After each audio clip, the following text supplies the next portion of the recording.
मालकाची परिस्थितीमध्ये जर पत्नी राहिली तिलाच अर्धांगिनी म्हणलं जातं शास्त्रानुसार. अर्धांगिनी.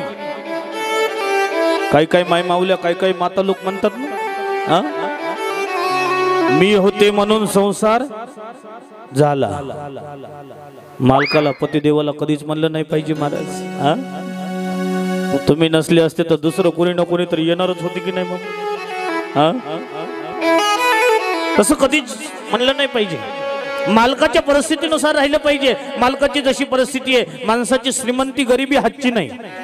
मी होते म्हणून नांदले, नाही तर दुसरी कोणी असली असती तर कधीच गेली असती की नाही. तसं कधी मालकाला बस कधी टोचून बोललं नाही पाहिजे महाराज. उलट मालकाच्या सोबत सोबत नाही आहेत आपले दिवस, आज ना उद्या बदलतील महाराज. माणसाची गरिबी जीवनभर राहत नाही, लक्षात द्या. काही 76चा काळ होता महाराज, 73चा काळ होता. एक टाइम पाहितलं भोजन मुश्किल होतं महाराज. दोघं तिघं चौघ भाऊ जर असले तर चौघ भाऊ एक सदरा वापरायचे महाराज. काय जुना काळ होता महाराज. गाव जवळ आलं की सदरा घालायचा आहे की नाही.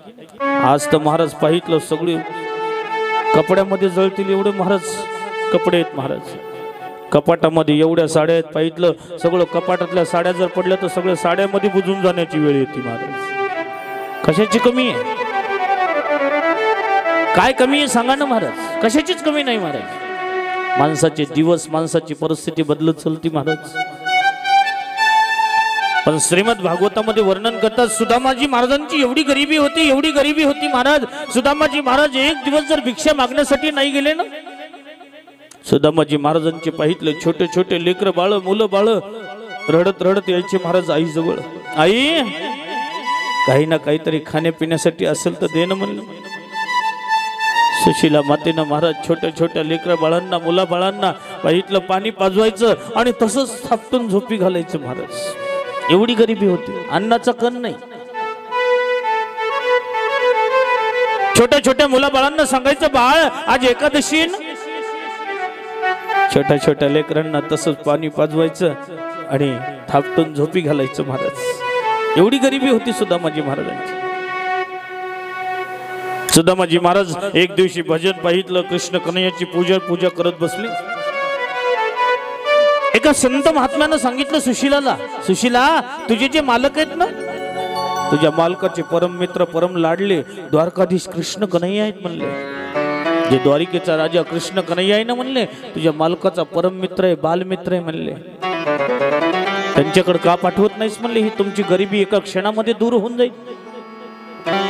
सुदामाजी महाराज पूजा करत होते. सुदामाजी महाराज पूजा करत असताना महाराज सुशीला माता हळूच जवळ आली आणि जवळ येऊन आपल्या मालकाच्या चरणावर साष्टांग प्रणाम केला महाराज. प्रणाम केला आणि प्रणाम करून त्या क्षणाला सांगितलं, जे द्वारिकेचे राजा कृष्ण कन्हैया आहेत ना, ते कृष्ण कन्हैया तुमचे परम मित्र आहेत. तुमच्या परम मित्राची कधी तुम्हाला आठवण येत नाही म्हणले. तुला कोण म्हणलं सुशीला म्हणले, आहेत की नाही म्हणले. हो, तुम्हाला कधी आठवण येत नाही म्हणले. ज्या क्षणाला त्याची आठवण येते ना, मी आपले दोन्ही डोळे बंद करतो आणि बस माझ्या कृष्ण कन्हैयाची आठवण काढतो म्हणले. म्हणले हे जर अशीच आठवण काढत असतील तर म्हणले बस आपली गरिबी कधी दूर होईल. सुशीला माता म्हणली, बस तुमच्यासाठी नाही परंतु माझ्यासाठी का होईना एक वेळेस जाणं म्हणली. सुदामाजी महाराजांच्या डोळ्यामध्ये पाणी आलं आणि डोळ्यामध्ये पाणी येऊन म्हणले, सुशीला भागवत शास्त्र सांगते म्हणले, मित्राच्या घरी आणि गुरुच्या घरी कधी खाली हात गेले नाही पाहिजे म्हणले. आपल्या घरामध्ये अन्नाचा कण देखील नाही, काही नाही. आणि आज एवढ्या वर्षानंतर मी माझ्या परम मित्राला, बालमित्राला भेटीसाठी जाऊ तर काही ना काहीतरी घेऊन गेलं पाहिजे ना. तुला तर माहिती म्हणले आपल्या घरामध्ये अन्नाचा कण नाही म्हणले. सुशीला मातेच्या डोळ्यामध्ये पाणी आलं महाराज. मी काही ना काहीतरी व्यवस्था करते म्हणली महाराज. सुशीला मातेनं काय केलं, 4 घरी जाऊन तांदूळ मागून आणले महाराज. चत्वारो मुष्टिका नाम तंडुलानाम. काही घरचे काळे पिवळे तांदूळ, काही घरचे फुटके तुटके तांदूळ, सगळे ज्या क्षणाला तांदूळ घेऊन आले. तांदूळ घेऊन आल्यानंतर बघा सुदामाजी महाराजांची 12 जागेवर धोती फाटलेली, त्या एका धोतीच्या कोपऱ्यामध्ये तांदळाची पोटली बांधली, तांदळाची पोटली बांधून सुदामाजी महाराज, सुदामाजीने विचारलं, सुशीला माझ्या मित्राला काही सांगू म्हणले. सुशीला मातेच्या डोळ्यातून पाणी आलं आणि बस सांगितलं, मालक एवढंच सांगा, 1 मास में 2 एकादशी होय, पर मेरे घर गोपाल जो नित्य एकादशी होय. रोज छोटे छोटे लेकर बाळ मुलं बाळ येतात ना, आई काही खाण्यासाठी असेल तर दे ना. रोज माझ्या छोट्या छोट्या बाळांना सांगावंसं वाटतंय, बाळ आज एकादशी आहे ना. छोट्या छोट्या लेकरांना थापटून मला तसंच उपवाशी झोप घालावं लागते म्हणले. सुदामाजी महाराजांनी ऐकलं. महाराज निघाले. सुदामाजी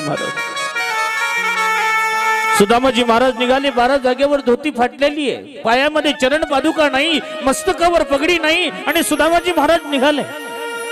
एखादा भक्त जर खरंच अंतःकरणातून जर निघाला ना, तेवढाच रस्ता जवळ करतात भगवंत. चालत चालत गेले. पायामध्ये किती काटे मोडले, गन्ना नाही, पायामधून रक्त व्हायला लागलं. रस्त्यामध्ये नदी लागली. नदी लागल्यानंतर एक केवट दिसला. केवटाला आवाज दिला. केवटाचं रूप भगवंतानं धारण केलं होतं. महाराज, अरे भैया जरा पलीकडे सोडशील म्हणले, परंतु तुला देण्यासाठी माझ्याजवळ फुटी कवडी नाही म्हणले. बैठिए महाराज. तो केवट पांव से लेके मस्तक तक निहारने लग गया. कहां से आए हो और कहां जा रहे बोले. सुदामाजी महाराजांच्या मुखातून शब्द बाहेर पडले. महाराज, जो द्वारिकेचा राजा आहे ना, कृष्ण कन्हैया, तो माझा बचपनचा लहानपणीचा मित्र आहे. आम्ही एका गुरुकुलामध्ये शिकलो. बस भेटीसाठी चाललो म्हणले. आज तो सोन्याच्या नगरीचा राजा आहे, मी एक आपल्या छोट्याशा झोपडीचा राजा आहे म्हणले. तो केवट पाहितलं. पायामध्ये चरण पादुका नाही, 12 जागेवर धोती फाटलेली आहे, मस्तकावर पगडी नाही, आणि सांगत आहे म्हणले, शरीर बघितलं तर महाराज, एखाद्या लहान बाळांना जर पाहितलं, हड्डी जर मोजली सुदामाजी महाराजांची तर एवढंच पातळ शरीर होतं. महाराज पलीकडे सोडलं म्हणले. सुदामाजी महाराजांनी विचारलं म्हणले, इथून द्वारिकापुरी किती आहे म्हणले. बस चलते जाइए महाराज, थोडी दूर द्वारिकापुरी आहे बोले. चलत चलत गेले महाराज. थोडस थकले. एका झाडाखाली थोडस अंग टाकलं. सुदामाजी महाराजांना झोप लागली. महाराज भागवतात वर्णन. झोप लागली तर पाहितलं, बस एकदम भगवंतानं द्वारिकापुरी मध्ये आणून सोडलं. उठून बघितलं, थोडेसे डोळे चोळून बघितलं, मोठमोठे सोन्याचे महल दिसायला लागले. एवढे सुंदर महल दिसायला लागले. महाराज, सुदामाजी महाराज म्हणले, मी हे स्वप्न तर बघत नसल ना म्हणले. एक बाजू में पथिक जात होता, अरे भैया यहाँ से द्वारिकापुरी कितनी दूर है. बोले महाराज क्यों मजाक कर रहे हैं, द्वारिकापुरी में खड़े हैं और पूछ रहे कि यहाँ से द्वारिकापुरी कितनी दूर है. अच्छा अच्छा, ये द्वारिकापुरी है तो यहाँ पे कृष्ण कहाँ रहता है बोले. त्यानं सांगितलं, तुम्ही आमच्या महाराजाचं नाव सरळ सरळ घ्यायला तुम्हाला काही लाज लज्जा शरम काही वाटते का नाही म्हणले. त्याच्या अगोदर किती मोठे नाव किती मोठं घेतलं जात आहे. राजाधिराज महाराज द्वारिकाधीश श्री कृष्ण चंद्रजी महाराज, आणि तुम्ही सरळ सरळ आमच्या राजाचं नाव घेतात. भैया तुला कळालं ना. अरे म्हणले, माझा लहानपणीचा मित्र आहे. सुदामाजी महाराज चलत गेले. म्हणले, हे सगळे सोन्याचे महल सगळे त्यांचेच आहेत म्हणले. सुदामाजी महाराज गेले. सुदामाजी महाराजांना द्वारपालांनी थांबवलं. कहां से आयो, जा तुमच्या राजाला जाऊन सांगा म्हणले, तुमचा लहानपणीचा बालपणीचा मित्र सुदामा तुमच्या भेटीसाठी आलाय म्हणले. द्वारपालानं सांगितलं, जर यदा कदाचित मध्ये जर मालकानं प्रवेश दिला तर तुम्हाला प्रवेश मिळेल म्हणले. ठीक आहे म्हणले. आता सुदामाजी महाराज दरवाज्यावर उभे आहेत. लहानपणीचा मित्र आहे म्हणले, ओळखल की नाही ओळखल म्हणले. एवढा मोठा झाला मी, आपला छोटासा झोपडीचा राजा म्हणले. सुदामाजी महाराज दरवाज्यावरच पाहितलं. कृष्ण कन्हैयाचं चिंतन करत बसले. तोपर्यंत द्वारपाल स्वयं स्वतः महाराज सुदामाजी महाराजांनी वर्णन केलं, अरे द्वारपालो, देखो देखो ये गरीबी कहा कृष्ण के दर पे विश्वास लेकर के आया हो, मेरे बचपन का यार है आशा, यही सोच करके आस लेके आया हूँ। अरे द्वार पालो क्या हो उस कन्हैया से कह दो, अरे द्वार पालो कन्हैया से कह दो, इधर पे सुदामा गरीबा गया है, इधर पे सुदामा गरीबा गया है। मदद अरे द्वार पालो कन्हैया से कह दो, द्वार पालो कन्हैया से कह दो, इधर भी सुदामा गरीबा गया है, इधर सुदामा गरीब आ गया है। न सर पे है पगड़ी न तन पे है जामा, बता दो कन्हैया को नाम है सुदामा, बता दो कन्हैया को नाम है सुदामा, बता दो कन्हैया को नाम है सुदामा। न सर पे है पगड़ी न तन पे है जामा, बता दो कन्हैया को नाम है सुदामा, बता दो कन्हैया को नाम है सुदामा, बता दो कन्हैया को नाम है सुदामा।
पूछने के लिए। द्वारपाल इधर आइए। द्वारपाल पूछ रहे हो।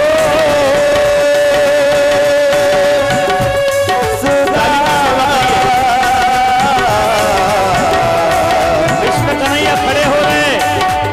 द्वारपाल बता रहा है कृष्ण कन्हैया को, तुम्हारे बचपन का मित्र आया है, कैसे कैसे तुम्हारे लोग हैं। पाँव में चरण पादुका नहीं है। सुदामा नाम बताते ही सब कृष्ण कन्हैया भागने लग गए। एक एक महल पार करके सुदामा जी महाराज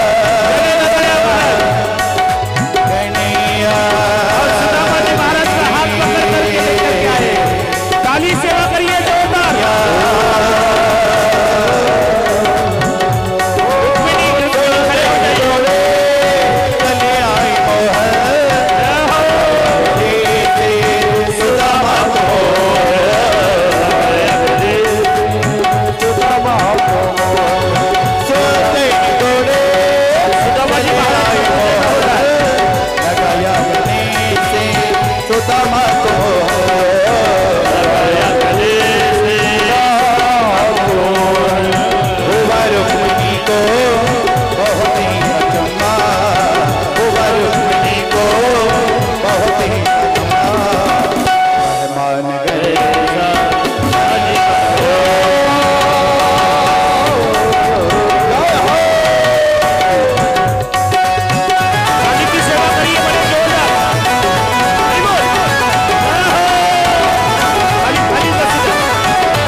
खाली बसून घ्या सर्वजण। कृष्ण कन्हैया आणि सुदामाजी महाराजांची भेट झाली महाराज। कृष्ण कन्हैयानं स्वयं स्वतः दरवाजावर जाऊन पाहितलं, आपली चरण पादुका बाजूला पडली, बंसी बाजूला पडली। कृष्ण कन्हैया सुदामा सुदामा सुदामा करत करत धावत गेले। सुदामाजी महाराज मनातल्या मनात विचार करायला लागले, लहानपणीचा मित्र आहे, ओळखल की नाही ओळखल। जेवढा भक्त मनामध्ये इच्छा ठेवतो ना, त्याच्या कितीतरी पटीने भगवंत त्याचं मनोरथ पूर्ण करतो। कृष्ण कन्हैयानं पळत पळत जाऊन सुदामाजी महाराजांना जाऊन कडकडून मिठी मारली, हाताला पकडून मध्ये आणलं महाराज। स्वयं स्वतः सुदामाजी महाराजांची चरण सेवा केली, चरण अमृत प्रक्षालन केलं, चरण अमृत घेतलं महाराज। स्वयं स्वतः पाहितलं, सुदामाजी महाराजांची सेवा केली जगाच्या मालकानं महाराज। कृष्ण कन्हैयाला विचारलं, अरे सुदामा कसा आहेस म्हणले। सुदामाजी महाराज स्वयं स्वतः कृष्ण कन्हैयाला म्हणले, माझ्यासारखं पाहितलं बस या जगामध्ये सुखी कोणी नसेल। आता याला माहित नाही महाराज जगाचा मालक आहे की माझ्या सुदामाची काय परिस्थिती आहे, पण तरी सुद्धा सुदामाजी महाराज सांगत आहेत, कन्हैया माझ्यासारखा जगामध्ये श्रीमंत कोणी नसेल म्हणले। सुदामाजी महाराजांचं बस सगळं महाराज कृष्ण कन्हैया विचारायला लागले, सुदामा एक सांग म्हणले, आता जाऊ दे। बालपणीचा मित्र जर भेटला ना, माणूस किती वृद्धावस्था होऊ द्या, किती म्हातारपण होऊ द्या, लहानपणीच्या आठवणी निघतात महाराज, माणूस म्हातारपण विसरतय। कृष्ण कन्हैया म्हणले, अरे सुदामा कसा आहेस म्हणले, तुझं लग्न झालं का नाही म्हणले। सुदामाजी महाराज म्हणले, तुला दुसरं काही विचारायला बरं भेटलं नाही म्हणले। हे बरं भेटलं म्हणले, लग्न झालं का नाही म्हणले. लहानपणी लय गप्पा मारत होता ना, मला विवाह करायचा नाही, लग्न करायचं नाही, मला संन्यास घ्यायचा आहे. त्याच्यासाठी अगोदर कृष्ण कन्हैयानं विचारलं तुझं लग्न झालं का नाही. सुदामाजी महाराज हसले हसले म्हणले, कन्हैया खरं सांगू, तुझ्या भाभीजीनं तुझ्या भेटीसाठी पाठवले म्हणले. माझं लग्न झालं, मस्त आनंदात संसार चालू आहे म्हणले, आनंदात गाडी चालू आहे म्हणले. आता एक काम कर म्हणले, मग भाभीजीचं काय नाव आहे म्हणले, सुशीला. जसं नाव आहे ना तसे तिचे गुण आहेत म्हणले. आणि खरं सांगू म्हणले, तुझ्या भाभीजीनं तुझ्या भेटीसाठी पाठवले म्हणले. मग भेटीसाठी पाठवलं तर म्हणले मग खायला काहीतरी दिलं असेल ना म्हणले. आता एवढा मोठा राजा, याला काय कमी पडलं असेल खाण्याचं महाराज. पण 4 घरचे मागून आणलेले तांदूळ स्वयं स्वतः जगाच्या मालकानं ती तांदळाची पोटली काढली, खायला सुरुवात केली. पहिली मूठ खाल्ली, दुसरी मूठ खाल्ली, तिसरी मूठ स्वयं स्वतः रुक्मिणीनं येऊन हात पकडला. आम्हाला बी तर द्या ना म्हणले, एकटे एकटे खायलाच प्रसाद. या रुक्मिणीने ह्याच्यासाठी हात पकडला असेल, तुम्हाला तर दान द्यायला लागले की तुम्हाला तर काही कळतच नाही म्हणली. किती दान देत बसतात म्हणली, स्वतः सुदामा व्हायचे का काय म्हणली, आपले बी लेकर बाळ आहेत म्हणली. त्याच्यासाठी हात पकडला असेल महाराज. हा बरोबर म्हणले, ठीक आहे महाराज. सगळ्याला प्रसाद वाटला महाराज. प्रसाद वाटल्यानंतर 2-4 दिवस सुदामाजी महाराज राहिले. बघा आता आपण सुंदर झाकीचं दर्शन केलंय. नाथदादा मुरकुटेनं सुंदर झाकीचं दर्शन आपल्याला सर्वांना घडवलं. एकदा जोरदार सर्वांनी त्यांचं टाळी वाजून स्वागत करा महाराज. खूप सुंदर महाराज सुदामाजी महाराज आणि कृष्ण कन्हैयाचं असं सुंदर झाकीचं दर्शन. सुदामाजी महाराज 2-4 दिवस राहिले. म्हणले, अरे भाभीजीने एक सांगितले म्हणले मेसेज, काय म्हणले, 1 मास में 2 एकादशी होय, पर मेरे घर गोपाल जो नित्य एकादशी होय. भगवंत म्हणले काय द्यायचं ते दिलं मी म्हणले. हा काय दिलं भगवंतानं बघा, होनीसी अब हो गई भाभीजी तेरे घर नित्य द्वादशी होय. सोन्याचा महल उभा केला, 1 मूठ तांदूळ खाल्ली, 1 सोन्याचा महल उभा केला. दुसरी मूठ तांदूळ खाल्ली, दुसरा सोन्याचा महल उभा केला. सुदामाजी महाराजांना बस सुशीला मातेला सुंदर सगळं काही. सुदामाजी महाराज राहिले 2-4 दिवस. म्हणले, कन्हैया येऊ का म्हणले, आता तुझी भाभीजी वाट बघत असेल. कन्हैया बी म्हणले काही हरकत नाही, चला म्हणले. ठीक आहे, थांबवलं नाही. परंतु एवढं लक्षात घ्या, जाता जाता म्हणले, कन्हैया तू मला विचारलंस लग्न झालं का नाही, विवाह झाला का नाही, तुझं लग्न झालं का नाही रे म्हणले. आता इथं एक असेल तर सांगाव ना. इथं तर लाईन लागली 16,108 थेट रायवाडी पासून किनगाव पर्यंत महाराज. हा थांब म्हणले, तुझ्या दर्शनासाठी बोलवतो 1 मिनिटामध्ये. महाराज रुक्मिणी जवळच होती. रुक्मिणी जा म्हणले, एका संत महापुरुषाचं दर्शन घे. रुक्मिणी मातेनं पाहिलं, स्वयं स्वतः सुदामाजी महाराजांचं दर्शन घेतलं. महाराज मेरा नाम रुक्मिणी आहे. सुदामाजी महाराजांनी एकसाथ आशीर्वाद दिले, सौभाग्यवती भव, पतिप्रिया भव, पुत्रवान भव, आयुष्यमान भव, दीर्घ आयुष्यमान भव. रुक्मिणी गेली की लगेच सत्यभामा पाठीमागे येऊन उभा राहिली. महाराज मेरा नाम सत्यभामा आहे. सुदामाजी महाराज म्हणले, 2-2 लग्न केले, एका तरी लग्नाला बोलवू का नाही रे म्हणले. म्हणले आता जेवढे बी येताल म्हणले बस तिला बी आशीर्वाद दिला. सौभाग्यवती भव, पतिप्रिया भव, सगळे आशीर्वाद दिले. रुक्मिणी पाहितलं, जामवती गेली. असं एक एक करता महाराज 3री 4थी आली. म्हणले इकडे कानामध्ये हळूच म्हणले, हे आपल्याच आहेत का बाहेरचे आहेत. त्याच्यामध्ये कन्हैया म्हणले, आता जेवढ्या येतील तेवढ्या आपल्याच आहेत म्हणले. महाराज सगळ्याला आशीर्वाद दिला. सौभाग्यवती भव, पतिप्रिया भव, आयुष्यमान भव. आशीर्वाद देणं कठीण झालं. भव भव भव भव, चला चला चला ढकलून द्यायला लागले. करता करता 5,000 आकडा पोहोचला. किती? 5,000 आकडा पोहोचला. सुदामाजी महाराज म्हणले, इकडे अजून किती राहिले म्हणले, अजून अर्धे बी झाले नाही. सुदामाजी महाराज तर सिंहासनावरून खाली पडता पडताच खाली वाचले महाराज. विचार केला. म्हणले, हे कन्हैया म्हणले, तुझी लीला आगाध आहे भैया म्हणले. आता म्हणले बस कन्हैया म्हणले, घरातल्या घरात लावलंस का नाही म्हणले भांडण. ज्यांचं ज्यांचं दर्शन झालं त्या तर प्रसन्न झाल्या, ज्यांचं दर्शन राहिलं त्या म्हणले, आता मला नाही का घरी गेलं की महाभारत सुरू होईल म्हणले.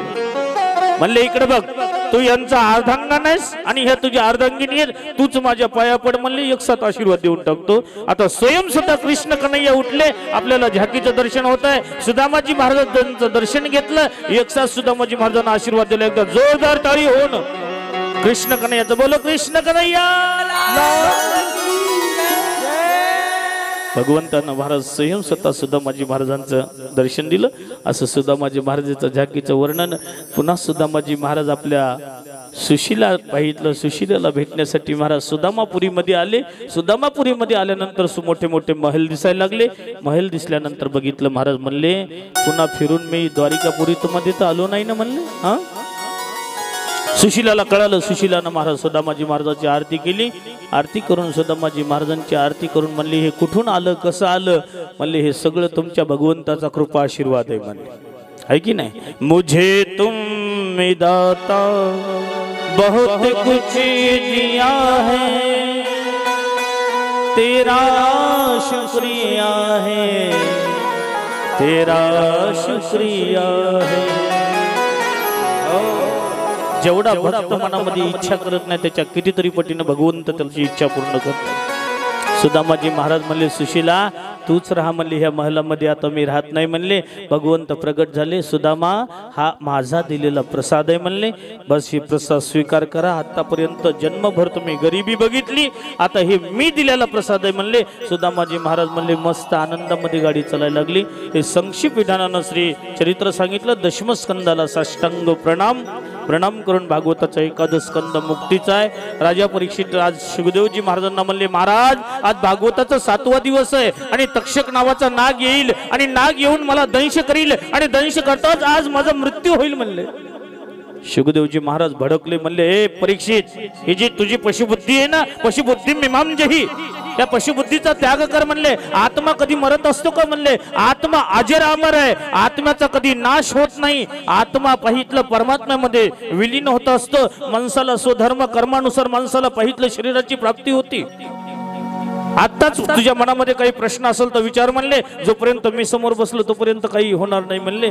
म्हणले, बस गुरुदेव, आता मला कळालं, आत्मा म्हणले अजर अमर आहे म्हणले, आता मला बस काही विचारण्याची इच्छा नाही म्हणले.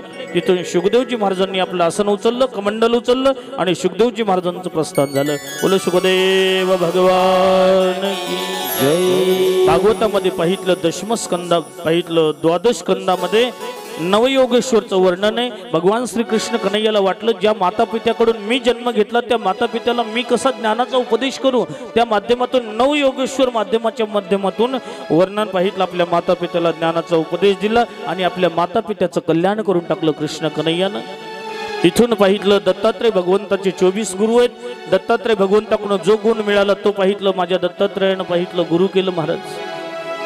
पृथ्वीला गुरु केलं. या पृथ्वीवर पाहित कोण कोण मोठमोठे यज्ञ करत आहेत आणि कोण कोण पाहितलं घाण करत आहेत, असा विचार करून ह्या पृथ्वी मातेनं सर्वांची सहनशीलता बघितली आणि ही सहनशीलता पाहून माझ्या दत्तात्रय भगवंतानं पृथ्वी मातेला गुरु केलं. ह्या वायूला गुरु केलं. ही चलती फिरती जी हवा आहे ना, या हवेनं कधी विचार केला, एवढा सुंदर सप्ताह होत आहे, एवढे अखंड हरिनाम सप्ताह भागवतामधून मला जाण्याचा योग मिळत आहे, किती मी मोठी भाग्यवान आहे. आणि थोडंसं गावाच्या बाहेर निघालं की थोडीशी घाण आहे. या वायूकडे पाहून माझ्या दत्तात्रय भगवंतानं गुरु केलं महाराज. एका पिंगला नावाच्या वेश्यानं दत्तात्रय भगवंताला त्या वेश्याकडे पाहून गुरु केलं. दिवसभर सुंदर शृंगार करून बसली, कोणी आलं नाही. शेवटच्या क्षणाला तिच्या मनामध्ये विचार आला, मी जर दिवसभर कृष्ण कन्हैयाचं चिंतन करत बसले असते तर मला कृष्ण कन्हैयानं दर्शन दिलं असतं. हे मनामधला भाव पाहून माझ्या दत्तात्रय भगवंतानं तिला गुरु केलं महाराज. एका छोट्याशा बाळाला गुरु केलं. नुकतंच जन्मलेलं बाळ आहे, हा, त्याला कोण शत्रू कोण मित्र काही घेणे देणे नाही. अहम ब्रह्मास्मी तत्त्वमसी सोहम, हे विचार पाहून माझ्या दत्तात्रय भगवंतानं स्वयं प्रत्यक्ष गुरु केलं महाराज. असं पाहता पाहता महाराज आज अनुष्ठानाचा 7वा दिवस आहे. श्रीमद भागवताची सांगता आहे. गेली 7 दिवस मोठा आनंद घेत चलत आहेत आपण श्रीमद भागवताचा.